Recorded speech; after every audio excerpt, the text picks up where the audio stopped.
So if you could be here around 9, that would be great. Okay? Well, listen here. Hello, and welcome to 90 Day Fiancé UK. I'm Mr. O, and today, Miss H and I will be discussing Season 6, Episode 7 of Before the 90 Days. On this episode, Meisha and Christian each try to get their respective partners to live it up a little. Statler becomes violently ill waiting for Dempsey. Riley and Violet patch things up, only for Riley to try to get another fight started. Gino thinks Jasmine is cheating on him with Dane, and Tyray finally accepts that he's dealing with a catfish. As always, we'll end with our Students of the Week, class dunces, and life lessons. Alright, thanks for listening, stay safe, and enjoy. Hello, Mr. O. Hello, Miss H. How are you today? I'm tired because we talked about it offline. I'm in the middle of a move. I'm not a big move. I'm just moving across town, which I think sometimes can be harder moves because I'm like, I'm not going to rent a U-Haul. My dad's got a pickup truck. And so you end up making 1,000 trips back and forth instead of just doing it in one big thing and being done with it. So that's what I'm in the middle of this summer. How about you? Okay. I have one more day on the ship, so I am excited for land and all the freedoms that land give us, like being able to eat what you want when you want. Yeah, not being on shift time. That would be nice. Mm-hmm. Yeah, well, that, and for some bizarre reason, dinner time is at 5 here. And I think I eat dinner early, but this is early even for me. 5 is early. Like 5 is my limit 5 on. Is so early. I cannot eat if I'm eating before 5. I can't even consider it dinner. Like it's not dinner until it's 5, and that's like the very earliest. Yep. I don't get it. So yeah, I'll be happy to eat dinner at a normal people's time. Yeah. All right. Well, speaking of things that I don't get, let's talk about what I don't get is why this person's still on the show, and that's Tyray. Oh God, he is? Yeah. So we had 2 segments from Tyray today. So unfortunately, he's still getting airtime. So we see him getting into a car with LaShanti, the sister that's been around all the time. And she asks if he's ready to talk to this guy. Now, this guy is the PI that he hired to get to the bottom of everything, even though I really feel like we were already at the bottom of everything. But he seems like he's afraid the truth is not going to be what he feels, which is that Carmella is real, and all of this nonsense has just been somebody trying to, kind of break them up, like a husband or a boyfriend or something like that. So they meet with Louis, who's the private investigator, and he managed to find some information eventually. Well, he tried to run the phone numbers from the escort site, that they were untraceable. He tried the email that they had, and that was only linked to a PayPal account that he couldn't trace that. But the reverse image searches from the escort site did give him a hit. And he kind of warns them that they're pretty raunchy because that hit to a camgirl site. So he shows Tyray her public Twitter account that she uses to get people to her site. And interesting enough, she does use the model or whatever, whoever's doing the camgirl site does use the name Carmella. But that links to even a different PayPal than the one he's been, giving money to. That's what the PayPal account is. And her location is in the US, not Barbados. So Tyray is just confused. He doesn't see how this camgirl site lines up with the Carmella that he fell in love with. I'm not sure why the camgirl site was the thing that was a bridge too far and not the working as an escort that was a bridge too far. So anyway, he is finally kind of acknowledging that maybe the person in the pictures and the person he was talking to are different people. So he breaks down and like I said, he does say in an interview that he says that the photos are not, he believes now that the photos are not the person he was talking to. Oh, good, Tyray. Jeez, took you long enough. He's hurt and confused and thinks that maybe, but he does think that maybe the cam girl that was in the pictures is working with the person he was talking to try to scam him. So his theory again. So he wants to get in touch with her. Well, it does seem at this point, he seems to think the theory is it was a tag team scam operation. There's this cam girl. There's this Christian guy. They must be working together, right? He really, really wants to think it wasn't a guy he was talking to. That's what it comes up to. So, but he says he feels like he's come too far to stop now and needs answers. Although he's not looking forward to telling all this to his mom. So that's what we're going to see next is when he tells his mom everything that happened. So we see Tyray with his other sister, Shaprea, who's organizing his mother's pill. He's organizing his mother's pills for the week. And he's finally come to the conclusion that, yes, he was indeed getting catfished. But for some reason, he really wants to get a hold of the catfishers and talk to them or something. But he also wants to not be keeping any more secrets. So he's going to come clean to his mom and Sharpea about everything that's gone down. So he makes them nervous by, doing that thing, sitting them down and being like, oh, I have something I need to tell you. And then doesn't do it quick enough. Like first he's like, well, the first thing I've been talking to this girl who's from Barbados for 4 years. And they go off again thinking that she's a real girl. Wait, didn't you just go to Barbados last summer? Were you there to meet her? What happened? All this stuff.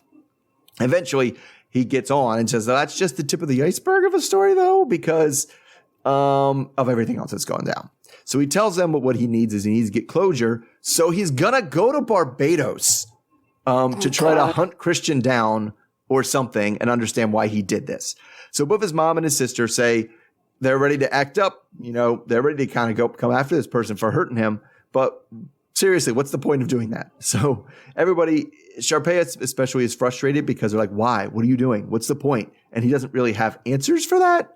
So I don't know. What do you think he'll get out of actually going to Barbados again? More camera time?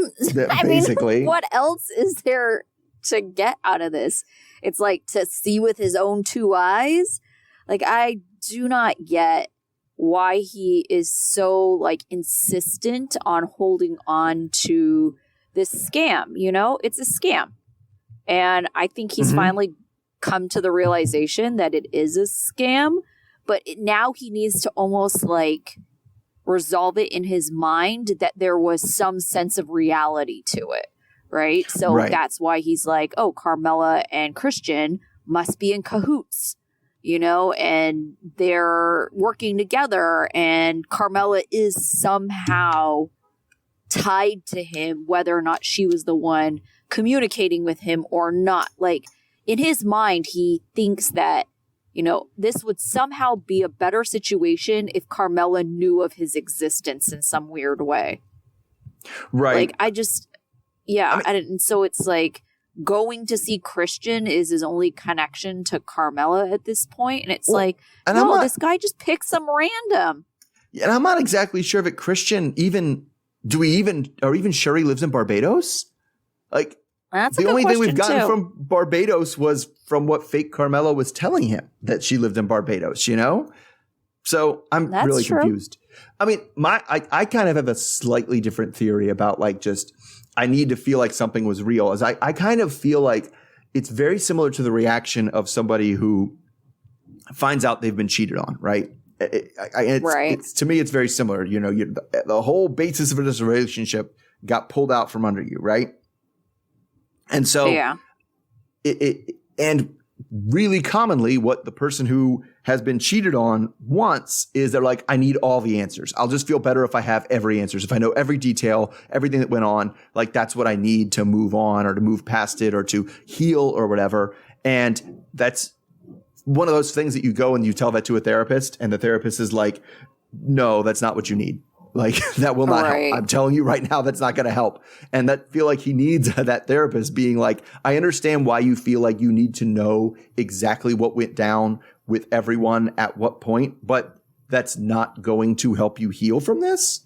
And I think that's where that stage he's at. He's like, I just feel better about myself and I'll feel better about the situation if I know exactly who I was talking to that whole time and who they were working with and why they were doing it. And he's not, right? Yeah. And I agree. That's a pretty good theory as well. Because it seems irrational to us at the moment. Why do you need answers? But, I think some people feel that, especially if they feel like a situation where they have absolutely no control over, right? To get those answers would somehow make them feel more in control or make them feel like there's more closure. Right. More understanding about how the situation was. So, yeah. Yeah. Yep. All right, so let's move on to the other shortest one I have here, and that is Statler and Dempsey. So we have Statler, and she's landed in London, and she knows now that she landed and kind of got the text from the plane ride that Dempsey definitely missed her connecting flight from Thailand, so they're not going to be able to meet until tomorrow. So it's not great for her anxiety because she even puts out there, well, maybe this is just an excuse and she doesn't want to be with me and she's with somebody else. For a day. Yeah, I oh know. My God, calm yourself. She's fearing the worst and trying to stay in good spirits since, and this is the part that annoyed me the most, is she's kind of because this is it. All my eggs are in this basket. I have no other choice in life but this. I've bet it all on this. I put all my chips on Dempsey. So their plan originally was for both of them to take a train to Manchester, spend one night there, and then drive up to Darlington, which is the rural town where Dempsey lives and is apparently, according to the cab driver, quite cold this time of year. So, like I said, she's in the cab and she takes a cab to the train station where she manages to find the train by herself, which she is a big relief for her because apparently, London is hard to navigate. I don't know. Everything's in English and everybody speaks English. It's not that hard. But she gets to Manchester about 3 hours later, and she's pretty happy with the hotel. She sees the room and everything. The only drawback for the hotel is the distance between where the bed is and where the toilet is. And she's like, these are too close together. There's still a door and everything, but she's just I'm not trying to have the person I'm about to get busy with, hear me on the toilet. But at least while she's alone in the room, that was probably a good thing that the toilet and bed were very close together because very shortly she becomes violently ill and spends most of the night on the toilet. Which they actually have to show us for some reason. We legit get a shot of her in her pajamas on the toilet being through a door. I don't understand why we had to have that visual at all. It was completely unnecessary. So much no. So much no. Very much no. So she texts Dempsey about how she might not be able to make it and meet her at the train station because she's going to go to a doctor today. It's that bad that she's this is not a waited out situation. Must see doctor. So she does manage to get herself dressed. She sprays her butt with something like Axe body spray or something just to be Don't go near there. She goes to a clinic. So she comes out of the clinic and says the doctor said she had a parasite. So at least she knows what it is. She has medication to deal with it. And she also gets some anti-nausea medication so that she's kind of feeling better already. And starts texting Dempsey about meeting her. Everything from this point on gets very weird and confusing to me about why they didn't meet because it's very much like texting. Where are you? We'll meet halfway. Okay, but where is that? All right, but I'm walking over here. And at some point she drops a pin. But then she's okay, I'll drop a pin, drops the pin, and then walks away. I was that defeats the purpose of dropping a pin. And then she's kind of keeling over, because her stomach is still hurting and everything. It's weird and it takes a long time. But eventually they do get to see each other. And she plays the reveal like it's a Love is Blind episode. She's I might be finally getting to meet my wife. But they do end up finding each other. And then within seconds, Statler is talking about Dempsey's mesmerizing eyes and awkward, kind of figuring it in the most awkward, indirect way possible, being hey, can I help carry one of your bags? And all this while Dempsey is just beet red blushing, giggling uncontrollably out of anxiety, embarrassment. I don't know, but they're just neither of them are saying words. It's very awkward. They both admit that we're very awkward people, two awkward people meeting awkwardly. So yeah, and Dempsey is I still like you. It's weird. Through all this, no hugs, no kisses. But there are some gifts that Dempsey comes. She has vitamins, vegan peanut butter cups, and then she says she has other things in her bag, and we'll get to them when they get to the room. So, and Dempsey, Statler also has gifts for her. So, but they seem to be into each other in that awkward way. Especially because they have an interview where Statler's wait, I haven't gotten to look at your butt yet. And then backs up and looks at her butt. It's nice butt, which I feel we would not, be as into if it was a dude that was wait, stop, I must look at your butt. Anyway.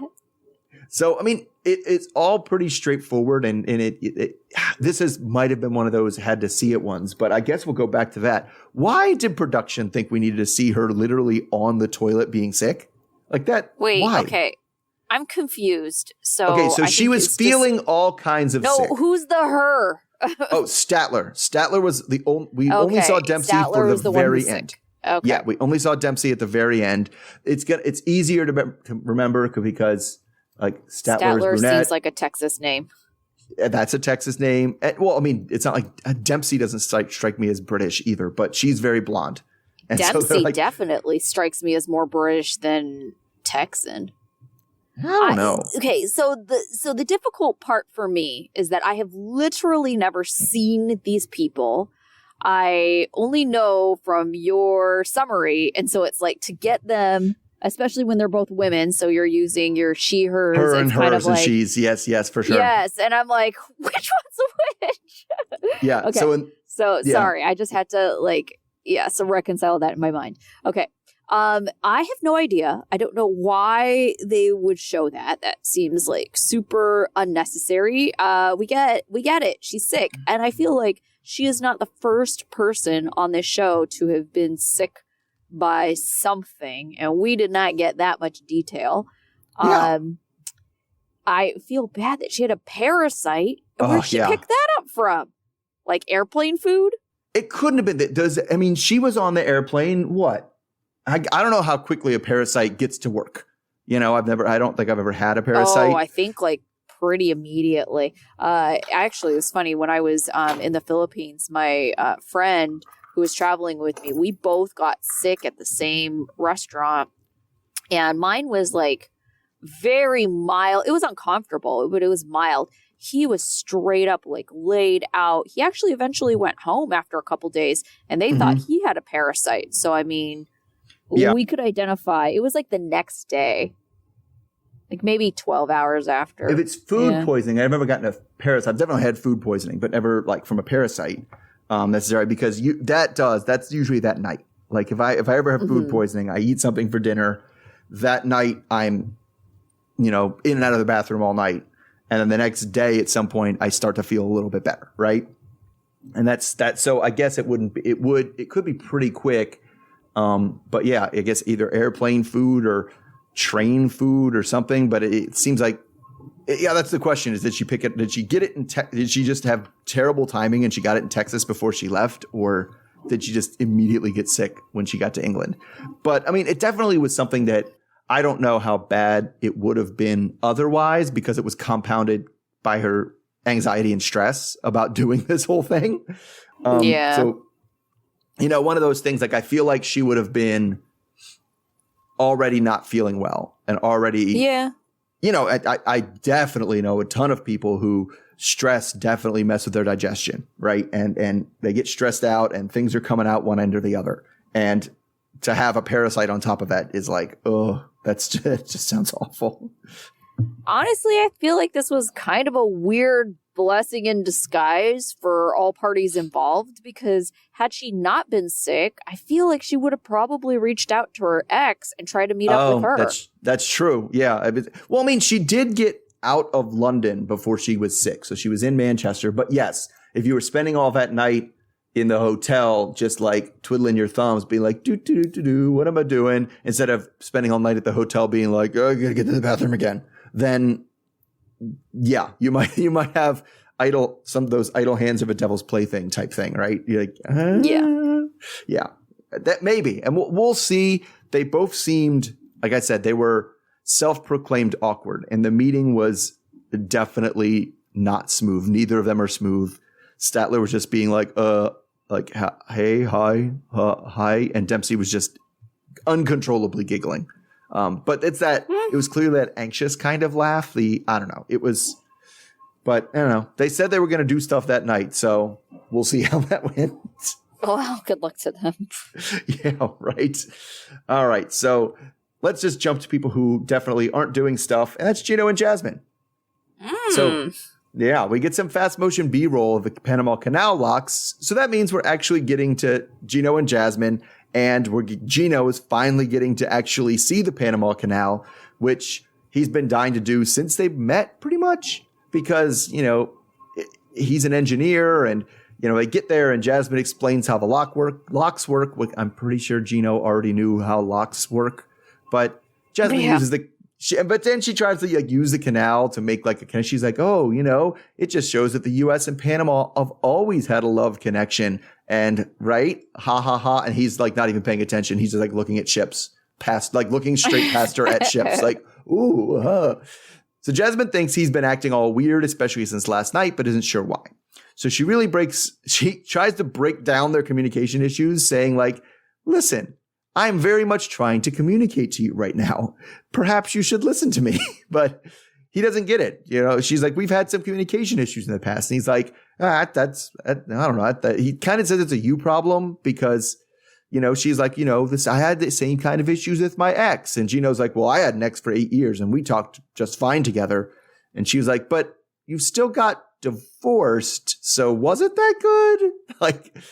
Very confused. Then it leads to a dumb fight about how Gino mentioned his ex, and Jasmine's like, I don't like you mentioning your ex. And he's like, you mentioned your ex first. What's going on?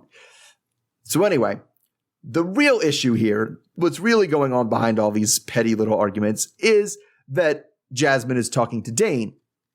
And last night, apparently dancing was the first time that he realized that Jasmine had dated Dane before they met.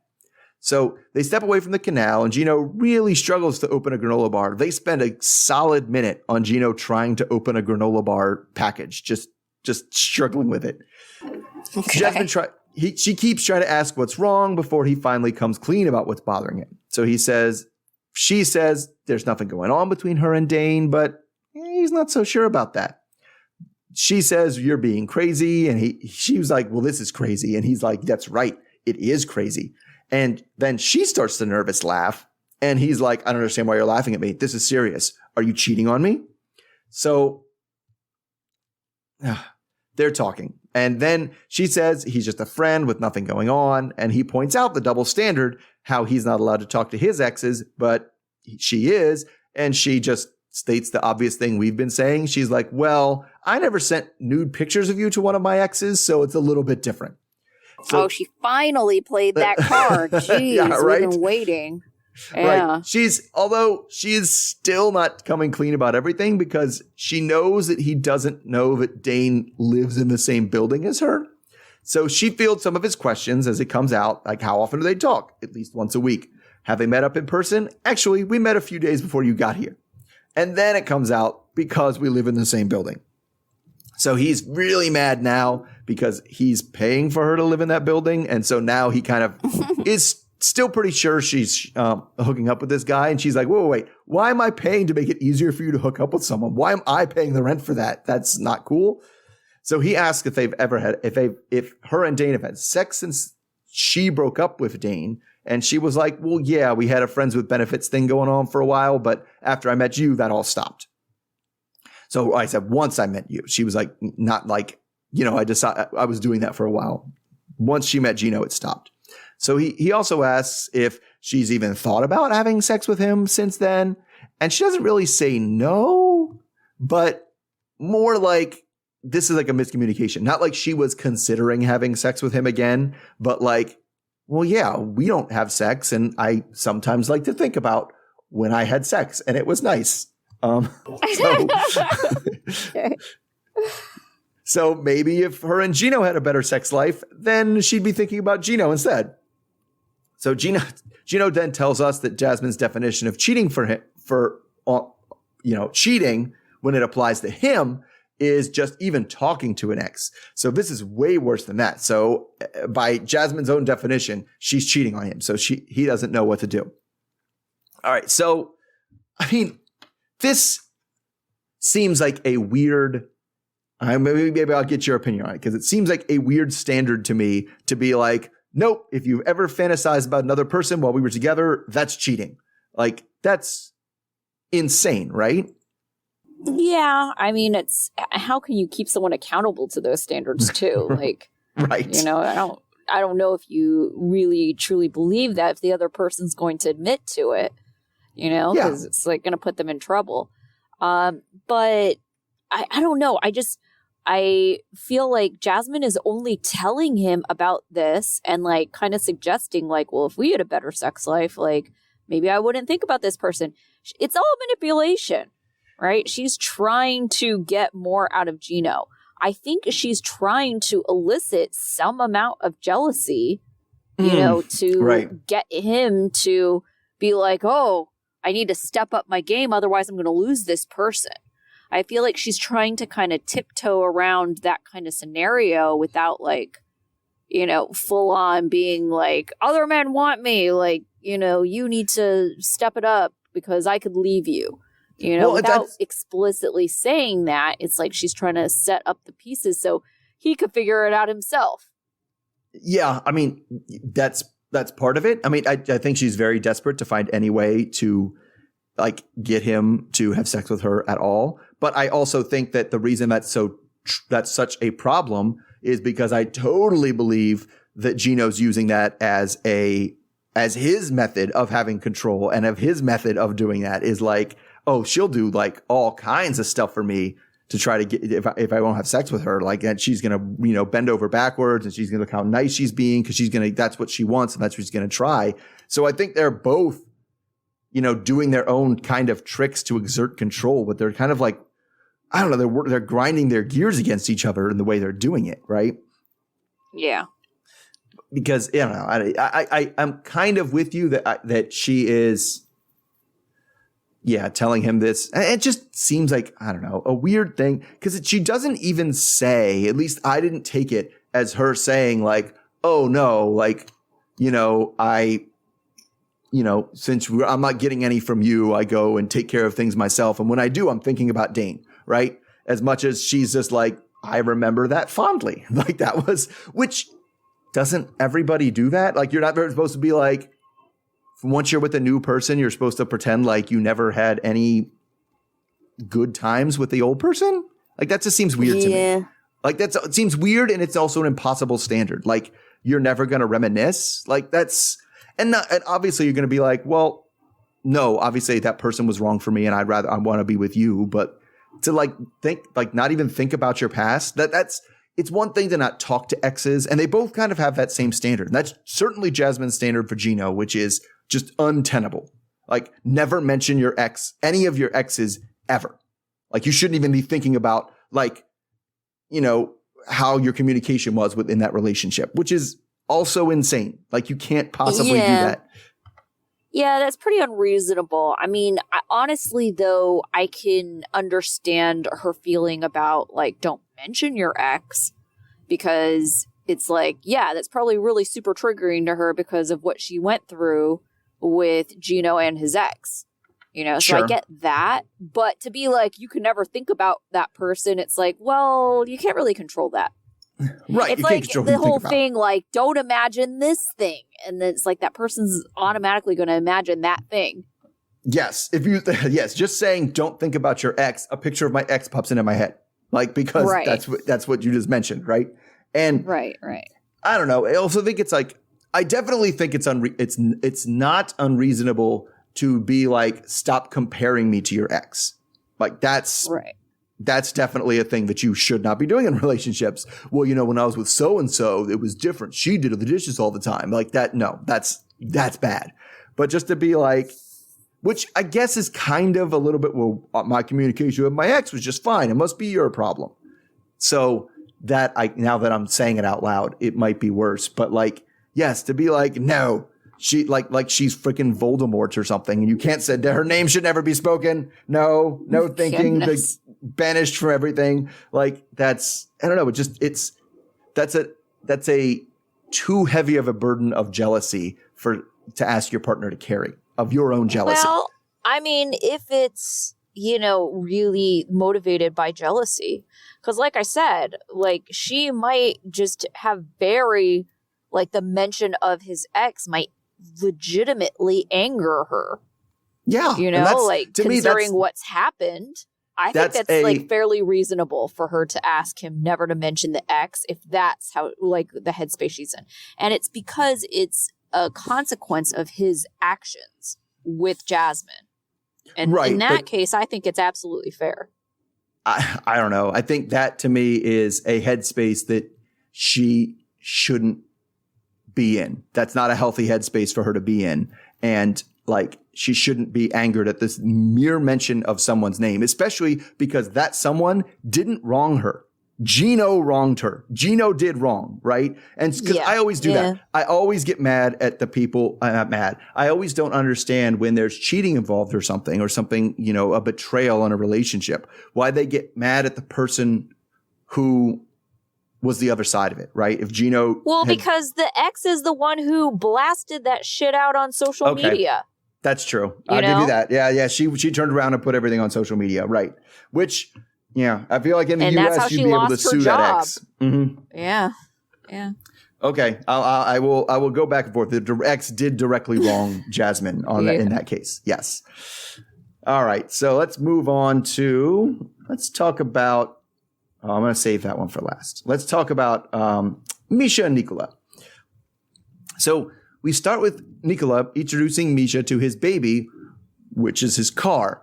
Which she's like, I'm supposed to be your baby, so you're bad at this, guy. So now they're driving to Haifa, and she's having mixed feelings about the time she's had in Israel so far. It's good that she gets to see the Holy Land, but it's bad that Nicola is being weird about his family. But when they get to where they're going, which I'm not even sure what it is, some touristy spot, they're going to walk in and check things out. And like Meisha stops on the walk and immediately is like, stop. I think I might be underdressed. I see people with dresses on, and I'm wearing pants. I can't do that. And then Nicola points out that that's a bridal party because that lady's wearing a wedding dress. So I don't think it's really a concern. And she's like, nope, I can't do it. If there's people wearing dresses, I can't. So she literally jumps into the back seat of the car to change into a dress. On the side of the road. She randomly has a dress with her? I think she literally brought like a bunch of different outfits with her just in case this happened. And she says that that's not unusual because of her job. Like she had to do that from time to time in her job as a journalist. So, but Nicola just thinks it's weird, and he's like guarding the car and is like, hurry up. This is weird. So Nicola explains to us the biblical importance of Haifa, something about the Old Testament and defending mountains and stuff. I don't know. But really brought Meisha here to wow her with the beautiful scenery and hoping that's going to make some of the drama melt away. So, of course, it doesn't. She still has the questions and things about everything. So they sit to talk, and she asks about the brother, and he's like, I texted my brother, and we're going to meet him. No problem. See, it's all good. But then he takes the opportunity to talk to her about how he feels like she's rushing too much. Like, why are we all doing this right now? Like, we have the rest of our lives to do this stuff and figure this out. But Meisha's not quite on the same page. She's like, we have 2 weeks to figure out if we're getting married, so we don't have the rest of our lives to do all this stuff. It kind of has to happen in 2 weeks. So she tells him that if they are not engaged when she leaves, then that's it. The relationship's over. So he thinks that's a step backward for the relationship. And that, again, she's rushing it too far. Like, it should be a unconditional relationship at this point that they don't have to rush anything. So maybe she's not all in like he thought. So after dark, we see Meisha again in a different outfit, and Nicola has brought her to what he describes as hell. Like he literally says, this is hell on earth, the central bar area of Haifa, downtown Haifa, where there's bars. Like he's very, very against nightclubs and bars. Like he really hates them. He's like, look, I hate it here. There's nightclubs, there's bars, there's people to look at. It's awful, just awful. Why would anyone come here? This is terrible. Like I sit down and he's literally like, he literally sets a timer on his phone and is like, a half hour. I can stay here for a half hour. That's it. After that, I have to be gone. So they toast in both Hebrew. They get drinks. They toast in both Hebrew and Arabic. And he says the last time he was in a bar was more than 20 years ago. He says, you know about devout Catholics and how they don't do nightclubs or dancing. Like beer, sure, that's fine. But nightclubs, cigarettes, these are not Catholic things. But Meisha gives as good as she gets. She does defend herself. She says, I'm also a devout Catholic and I enjoy nightclubs and I enjoy my one cigarette that I have on every New Year's Eve, which he really does not like hearing about. So she says pre-conversion, you know, where they're sitting now is a pretty tame version of what happened. Like everybody went to nightclubs, her family, her friends, everybody. And she does kind of take this opportunity to ask like, well, and my daughters are getting to be that age. And if you're going to move in with us, are you going to be weird and judgy about them going to nightclubs and stuff and having boyfriends? And he says, well, he's not going to fight with her daughters because that's not their relationship. It's really none of his business. So that's a good sign. But then she does kind of talk him into, for her benefit, going into the actual nightclub and not just sitting outside, because this whole time they were sitting like on the terrace outside the bar. And she manages to get him into the nightclub, which he thinks are just dens of sin. And then they kind of do a quick cut, and in the nightclub, he's dancing, he's smiling, and he's having fun, and he's like, "I'm only doing this for you. This is just for you."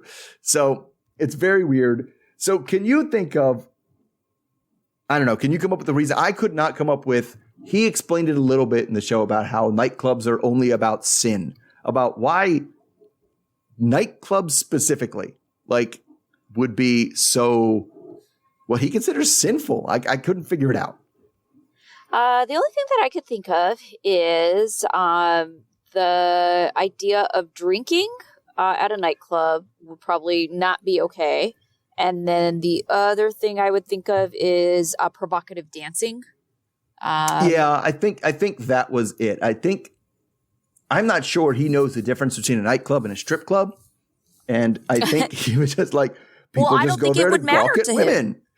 Well, I don't think it would matter to him. The fact that you would be like provocative club dancing a lot of times is very close genital region dancing, right? So if, like, or ass in a crotch or something like that, like it's provocative dancing. Yeah, it could be. Well, okay.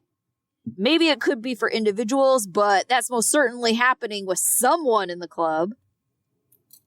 Yeah, but there's everywhere he goes, there's other people who are sinning. When he's fishing, there's people doing stuff that are, smoking cigarettes. He considers cigarettes a sin too.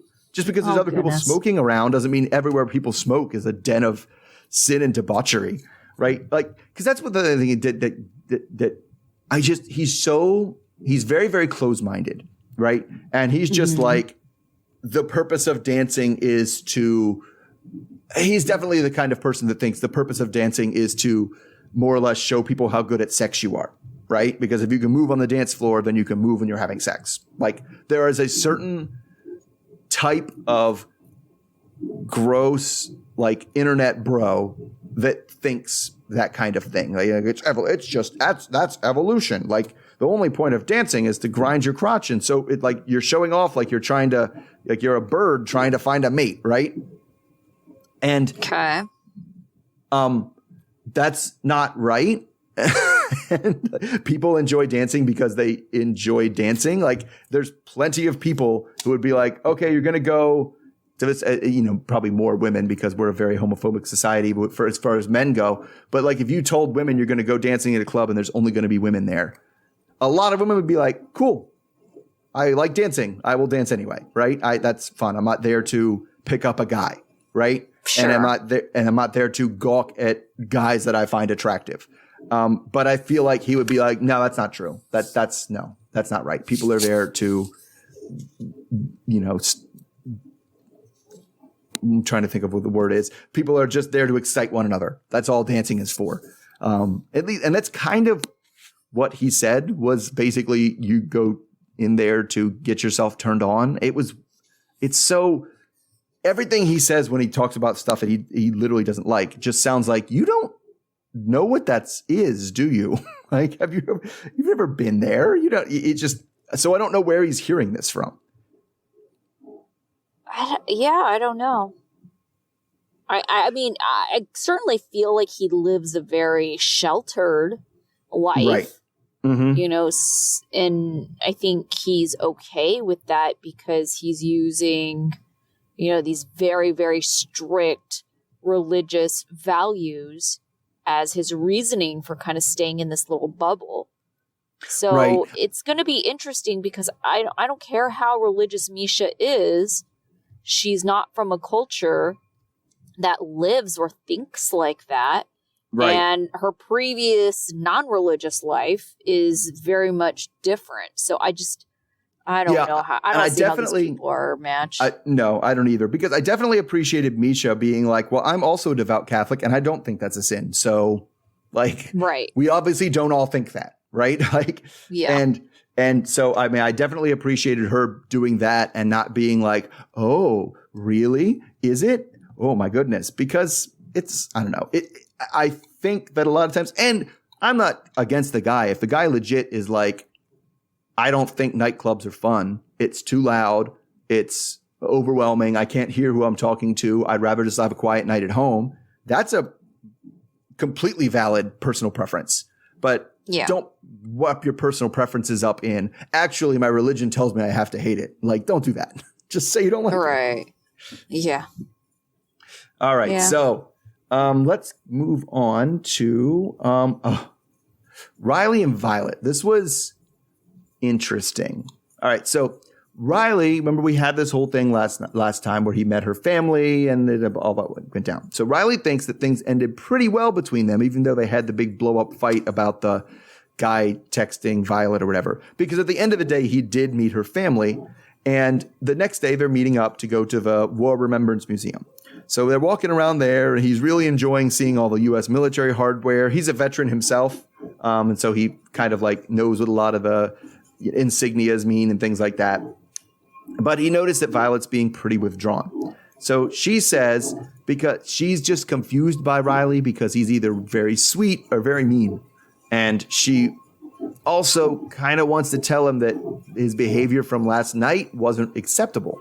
So she says that after he left, she does sit him down. After he left, her mom was feeling some kind of way because she thought he was too jealous, that he wants to be too controlling of her. And most of all, he didn't bring mom a present. And that's super rude and disrespectful. What's up with that? He brought everybody else presents. So Riley tries to make some excuses, but pretty quickly says, nope, you're wrong. I was wrong. I should have figured that out. But then kind of turns the table on her. Like, when are you going to learn more things about my culture? Like, it's not okay to tell strangers that you think I'm fat and ugly. Like, no matter how much of a joke that is. She seems genuinely surprised that he was upset by that, because in Vietnam it isn't unusual at all. You know, she says she calls her friends ugly, she calls her daughters ugly. Oh God.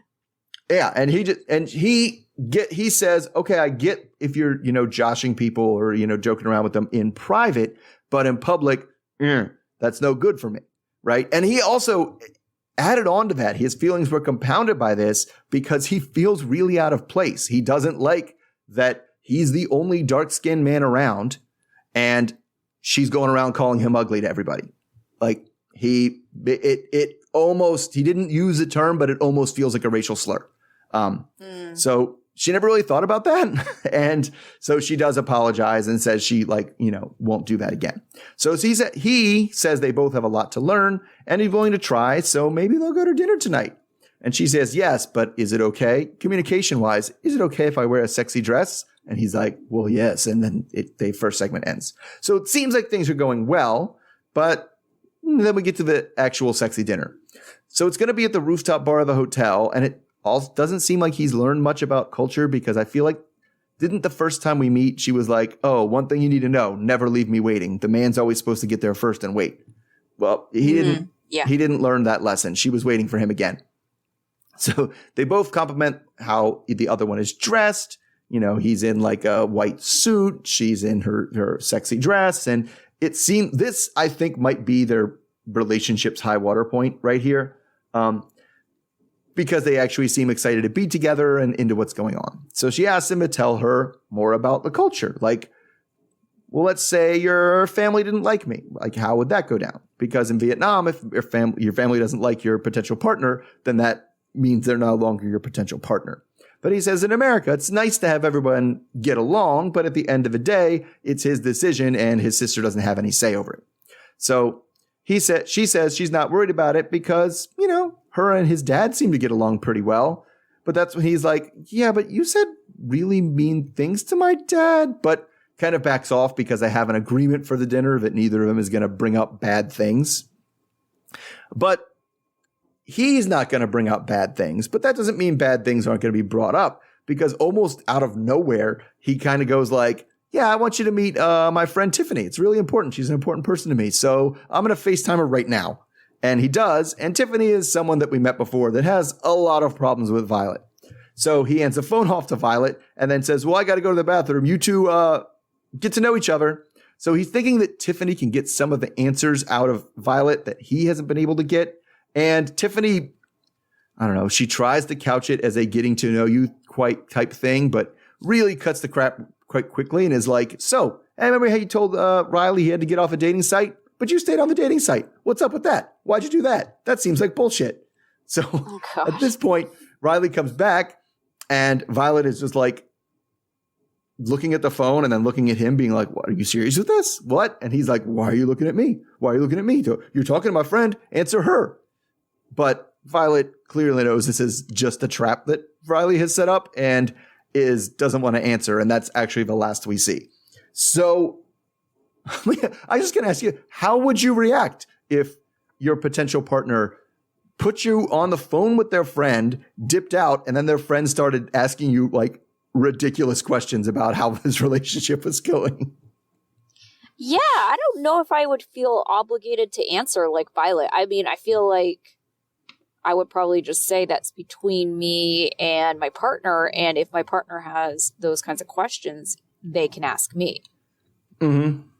Yeah. Yeah. I mean, the thing about that is especially the way this phone conversation came up, I'm pretty sure Violet was like, oh, this is you playing stupid games and getting other people to ask me questions for you. Like, right. You know, which is just dumb. But at the same time, I feel like he has asked her and she didn't answer. Am I remembering that correctly? Yeah, he was not satisfied with her answers, whatever they were. Yeah. I don't know if she kind of changed. He says she gets around and changes the subject. I bet if you asked her, she would say she answered it, but not to his satisfaction.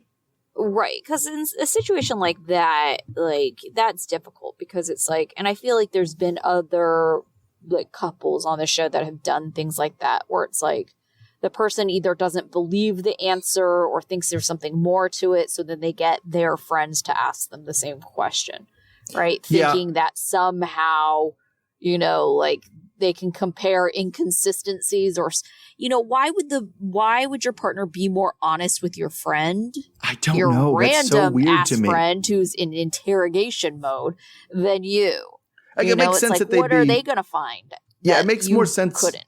It makes more sense that they be open with their own friends, for sure. Yes. Right? Yes. But So to if like, you were to ask their friends, like, oh, what did this person say about this? Then yeah, I could see that. That's way more likely to get an answer than, oh yeah, here's this third party person that you have zero obligation to be honest with.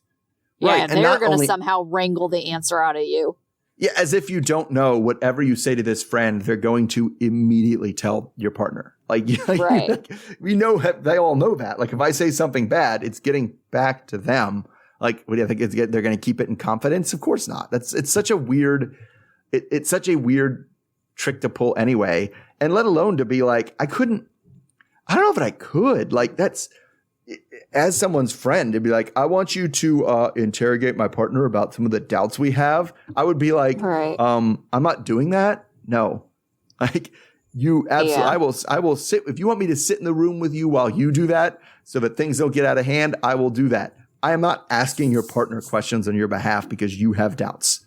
Like, Right, obviously my advice would be like, I think you should probably break up with them. Yeah. And I'm like, well, I want you to do that. I can't even imagine saying yes to doing that. It's such a weird thing. Yeah, definitely. All right. Let's see. Who do we have now? I think that's the last one. Last one. And this was, I saved it for last for a reason. So it's Christian and Cleo, who is, again, two people that you have never seen. Yeah, I've So- never seen these people. Never seen either of them. So we meet Christian and Cleo the morning after his first night with her. So he feels a little bit bad that he just kind of gave her a kiss and then completely crashed. But they do talk about who cuddled with who over the night. Like, they were both took turns being the big spoon and the little spoon while they were asleep.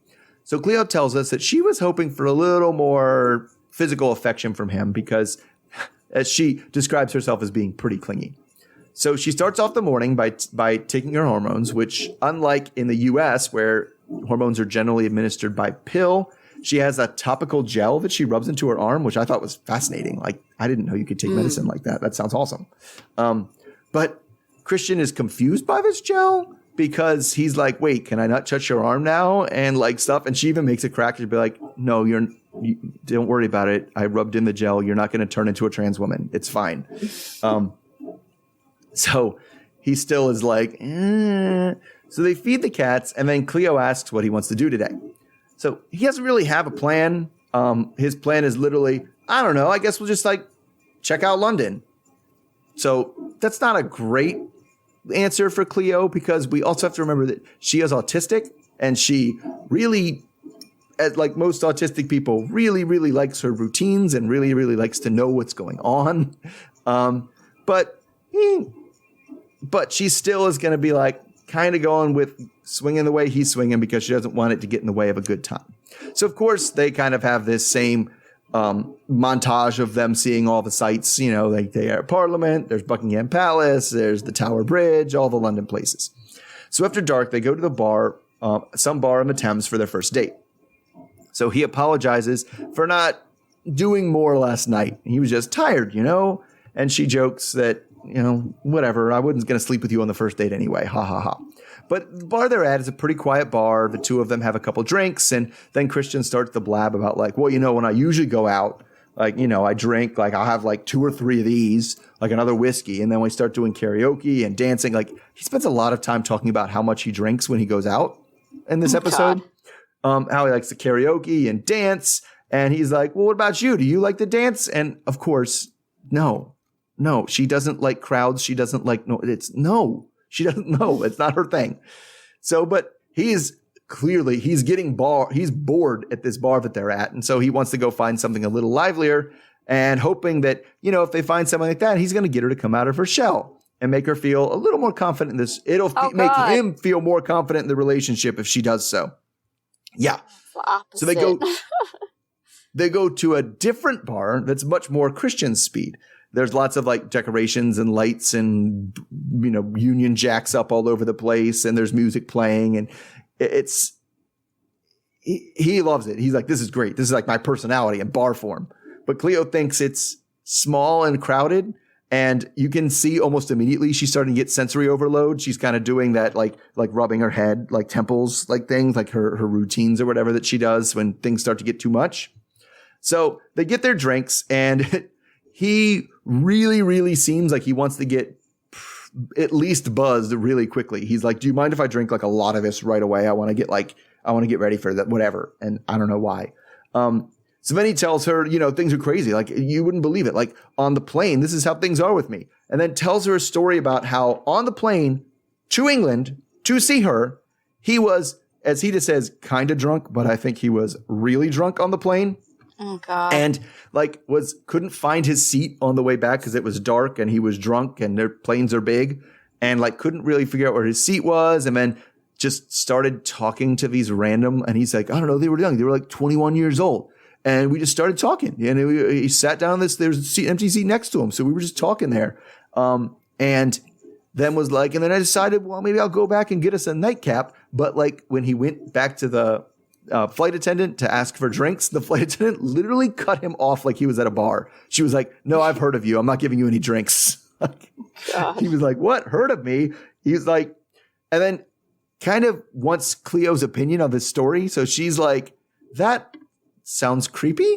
I don't know why you told me that story.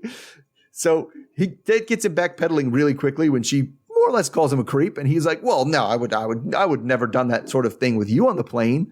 But then she's like, so it's supposed to make me feel better that you would do it behind my back, but not in front of me? And he's like, well, no, it wasn't behind your back. And she's like, but it was? So is that something you do all the time? That kind of thing? And he's like, well, yeah, I just make friends all the time. I'm just a magnetic personality like that. Yeah. So she's definitely not impressed at all. So before long enough, we see him at the bar just kind of turning around to the people behind him and was like, hey, you guys celebrating something? And like one of the girls is like, well, yeah, it's my birthday. He's like, your birthday? Well, how old are you? And she's like 26. So he manages to horn in on this conversation, on their celebration, talks about how he's just a good old Midwestern guy. You know, not all Americans are cowboy hats and guns and stuff. And it's like, and then he does this. You know how that thing, he tries to like break into their circle a little bit. And Cleo is like staying where she is, kind of far away. And he's like, well, come on, get closer. And she's like, no. And she tells us that she has a difficult time processing information when a lot of people are talking at the same time. So she'd just as soon keep her distance. It's not about being shy. It's the fact that she's autistic. So soon she tells him she needs to go home. So before they go, he chugs the rest of his drink and they leave out. So it seems like he was trying to show her. I don't know. Well, let's see what you think it was. So they just leave out. So what in the hell was this guy doing? Like, I don't know. He's trying to show her that he's a party boy. You know, because he's looking for a party girl. And that is not her. Like, this is a very mismatched couple. And they're not going to last. They are not going to last. He just seems like someone who's like, oh, no, she doesn't like that because she's never done it with me. I bring people on board. I'm an includer. I will, like, when it's me there, she'll get it. And it's like, no. And again, this isn't about her being shy or being afraid to put herself out there. It's the fact that she's autistic and gets sensory overload at this stuff. It's a medical condition, dude. Like, what the hell? Like, this is ridiculous. He clearly, it really made me angry because he clearly doesn't understand what autism is or how it works or listens to her about how it works. And it's just infuriating. Yeah, he just seems like he's the type of person who wants to be known as the life of the party, regardless if he actually is the life of the party, right? So he's the guy who's like at the party talking about all the crazy, quote, cool things that he's done at a different party or, oh my God, yes, for sure. Yes. You know, and it's because he wants to lead with that and have the impression like he's the fun time guy. And it's just like, that does not seem like it fits her personality at all. So it's like, wrong audience, dude. No, I mean, and he definitely, even independent of not respecting who she is as a person, was making me angry because I'm like, all right, you told that airplane story, dude. I'm telling this person right now, to Christian, there is no chance that those girls wanted to talk to him. They were like, oh my God, why is this drunk guy talking to me? Don't say anything too rude because he might get weird. Just go, yeah. Sure. And that's why the flight attendant has heard about him and cut him off. Yes. Because those girls probably reported him. Right? And then he does the same thing at the bar. We've all been to, I don't know, not everybody, but everybody who goes to bars at least reasonably often has the person who tries to break into your group and everybody's just like, yep, all right, we're going to go over here now. And then they all of a sudden they pop up again and you're like, hi. And you're like, please, let's get this person to leave us alone. Why don't this person just leave us alone? And that just strikes me as what Christian is. Like, and you take a picture of that night. It's like, who is that guy? Oh, that's the guy that wouldn't leave us alone all night. That guy but I'm positive that every time I've had that experience at a bar, that person the next day is like, oh man, I'm meeting up with random people and making friends all the time. I'm such a lively, energetic person. I'm like, oh my God, we just wanted you to leave us alone. That's Christian. That's Christian in my head. That's my canon for who he is. Yeah, for sure. All right. So that is everybody we saw. We did not see Amanda and Razvan, which is 2 weeks in a row. We didn't see them. So I don't know if there's going to be much going on, which doesn't surprise me because it seems like everybody's bored by Amanda. And then we also did not hear from David and Sheila this time. Okay. So, all right. So that gives us Students of the Week and all that stuff. So for my Student of the Week, I am going to go the opposite. I'm going to go the other way I did last time, and I'm going to give it to Violet because she seemed to actually listen to what her partner said, especially when it came to the stop calling me ugly and fat, right?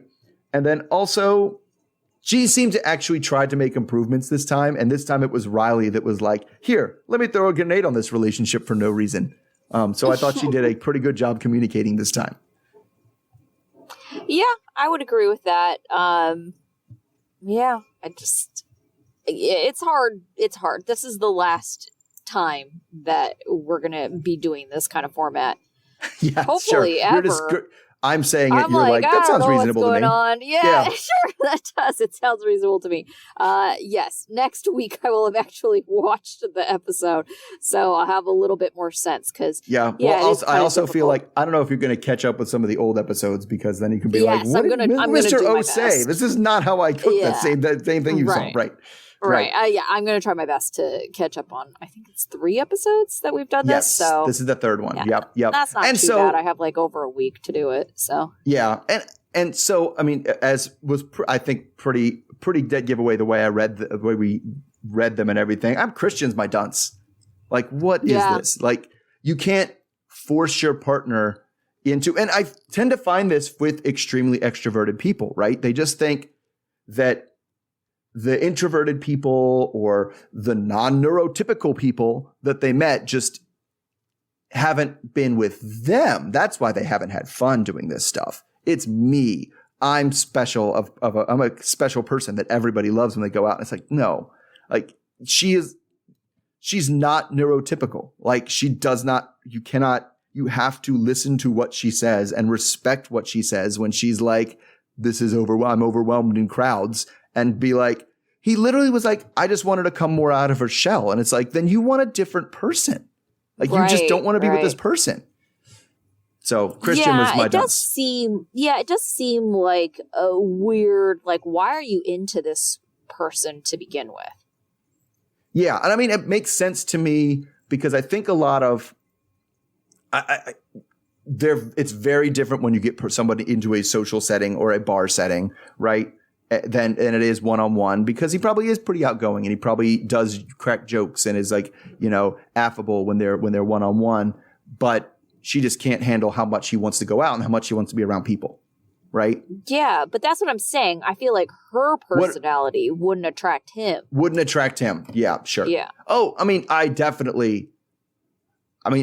the unfortunate part about it is I think he is totally into her for cred more than anything else. I'm dating a trans woman who's autistic from England. Like, isn't that like, it's like checks very a lot special of of me? boxes. Yeah, it checks a lot of boxes. Look at that. Yeah. So, I mean, I guess, and then we go, my life lesson is, goes with them because it also goes with Meisha and, I assumed you were just going to, okay, my class dunce the same way you did. Oh, yeah, pretty much, yes. Yes. Okay.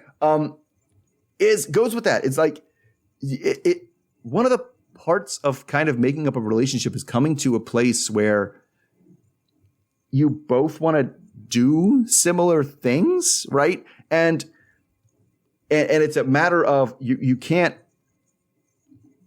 when you get together, and I think this is an issue we have with most of these couples. This is why it's before the 90 days. Is like, what do you do for fun? Is kind of an important part of a relationship, and you shouldn't like either mislead people or try to force them into something different than what they're used to. And I think that kind of came out in the 2 mismatches we saw between Cleo and Christian and Meisha and Nicola, right? Right. Where Meisha's just like, this is a standard, nice night out. We're in a new town. I want to check out the scenes. We'll check out a bar or 2. And he's just like, I'm bracing myself to go into hell. And it's like I don't know how your worldviews can possibly be compatible if just a night out downtown, it brings such different opinions. Yeah, for sure. So my life lesson was, I guess, based on what I felt was the most appalling thing that I heard in all your summaries was Violet calling her children ugly. And I was like, what? You should never call your children ugly in jest, even if you're serious. If you have your children ugly, just keep that to yourself, because you don't need to have your children internalize that kind of thing, because what they're going to value and really hold what their parents have to say about them, and it's just going to mess them up. Like, just keep that shit to yourself if you feel that way. I mean, yes. I mean, I do avoid trying to make any kind of comment about my kids' physical appearance because their physical appearance is not what makes me love and care about them at all. And it's not what gives them value, right? And so that's very far down on the list, so I don't say it. However, I do call them turds all the time. I'm like, all right, turds, what do you want for dinner? I think there's some sort of, way of being, I think it's more akin to that than being like, oh, you're getting a little chubby, aren't you? Like, I would never say that to my daughter. That's crazy. No. All right. Yeah. Yeah. All right. So next week we will be back normal. I will not be on a boat. We will probably be a day late though. Is my guess. Just because I will still be out of town and I won't have a chance to watch it right on Sunday. And then I have work all day on Monday. So I just don't see it happening. Lots and lots of fun for you. Yes, I don't see it happening. So there is a very strong possibility it will be Tuesday. We'll try on Monday, but yeah, I'm coming back on Monday, so that's the other challenge. Yeah, that's going to be tricky. Yeah, we'll so just Tuesday. We'll just go for Tuesday. Yep. Yes. So next week we will be back on Tuesday. So until then. All right. See everybody then. Okay. Bye. Bye.